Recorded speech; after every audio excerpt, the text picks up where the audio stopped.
Muraho neza.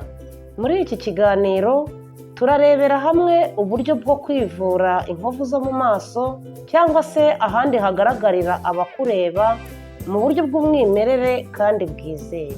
Inkovu ni ikibazo abantu benshi bahura nacyo, yaba ari inkovu ziterwa n'impanuka, ibishishi cyangwa impinduka z'uruhu zituruka ku myaka.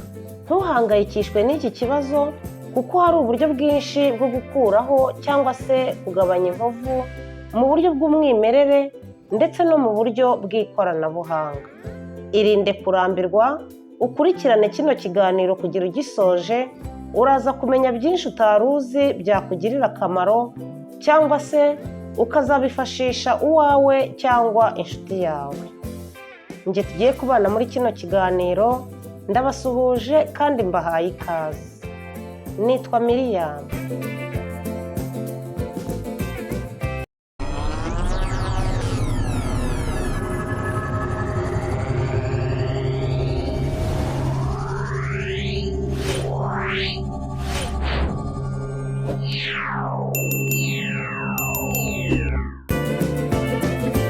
Dore uko wakira inkovu zo mu maso cyangwa se izo ku mubiri.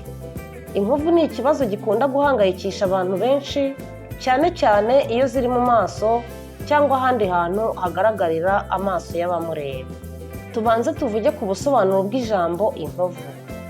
Inkovu ni igice cy'uruhu cyakomerekejwe kigakira ariko kigasigara kidasanzwe.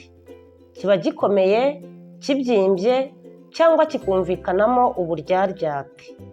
Inkovu kandi zishobora guterwa n'imvune, impanuka, kubagwa cyangwa se ibisebe bitavuwe neza. Ibintu karemano wakoresha maze ukivura inkovu. Icya mbere ni ugukoresha igikakarubamba. Ufata igikakarubamba kibisi ukagikuramo jeri yacyo ukayisiga ku nkovu inshuro 2 ku munsi. Igikakarubamba cyongera ububobere ku ruhu kigatuma uruhu rusubirana. Icya kabiri ni ugukoresha ubuki.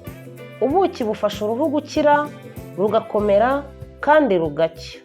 Usiga ubuki ku nkovu nijoro ukabikuraho mu gitondo.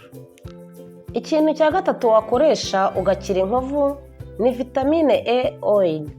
Aya mavuta uyasiga ku nkovu 1 cyangwa se 2 ku munsi.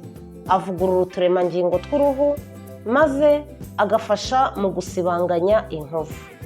Ikintu cya 4 wakoresha ugakira inkovu ni olive oil. Aya mavuta arwanya kubyimba akanatuma uruhu rusigara rutoshye. Ikintu cya 5 wakoresha wivura inkovu ni indimu. Indimu ifite vitamine C yongera itoto ku ruhu. Ariko indimu ugomba kuyikoresha gake gashoboka, nka 2 gusa cyangwa se 3 mu cyumweru kuko ugira ingufu nyinshi cyane. Tuganire ku miti cyangwa amavuta y'ubuvuzi uvana kwa muganga cyangwa ushobora kugura muri farumasi akagufasha gukemura kino kibazo cy'inkovu. Aya mbere ni gel de silicone. Iyi gel ikoreshwa n'abaganga mu kuvura inkovu z'igihe kirekire, yifashishwa mu koroshya inkovu. Iya kabiri ni retinoid. Iyi ikoreshwa n'abaganga kugira ngo yihutishe isimburana ry'uturemangingo twaho umubiri uba warononekaye maze hakaza inkovu. Uburyo bwa gatatu bwo kuvura zino nkovu ariko bukorerwa kwa muganga ndetse bugakorwa n'abaganga by'umwihariko ni uburyo bwitwa chemical peels na microneedling. Ibi ni ibikorwa bikorwa n'abaganga babigize umwuga mu mavuriro y'uruhu. Baba bari gutunganya inkovu ni nk'utuntu dutoya binjiza mu ruhu maze bakabasha kuringaniza inkovu n'uruhu rusanzwe rw'umubiri, maze umubiri ukongera gusubirana ubudahangarwa buhagije aho ngaho hari inkovu. Tuganire ku myitwarire ikwiriye kuranga umuntu urwara inkovu kugira ngo zikire neza. Icya mbere, ntugakande inkovu.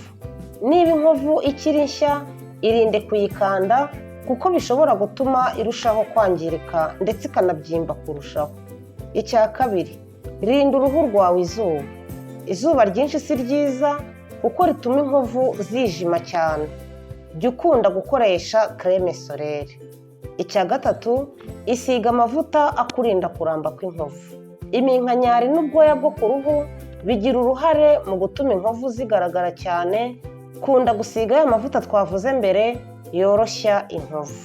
Icyo kwitonderwa: kuvura inkovu bisaba igihe kitari gito ndetse n'ubushobozi. Udafite ubushobozi cyangwa se ukaba uri n'umuntu urambirwa vuba, ntabwo wategereza igihe ikibazo cy'inkovu kizakemukira ku ruhu rwawe.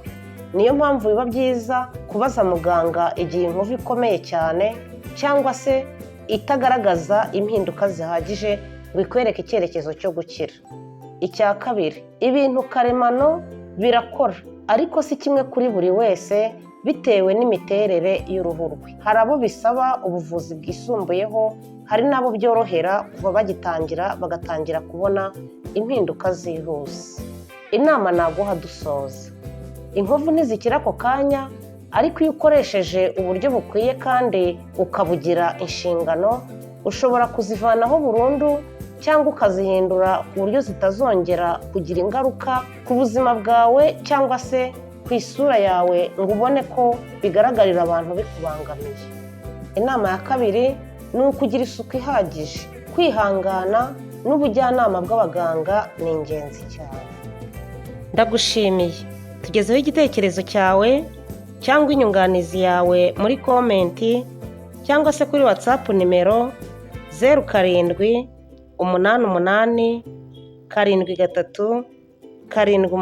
0788737815. Mugire amahoro nawe ubutaha.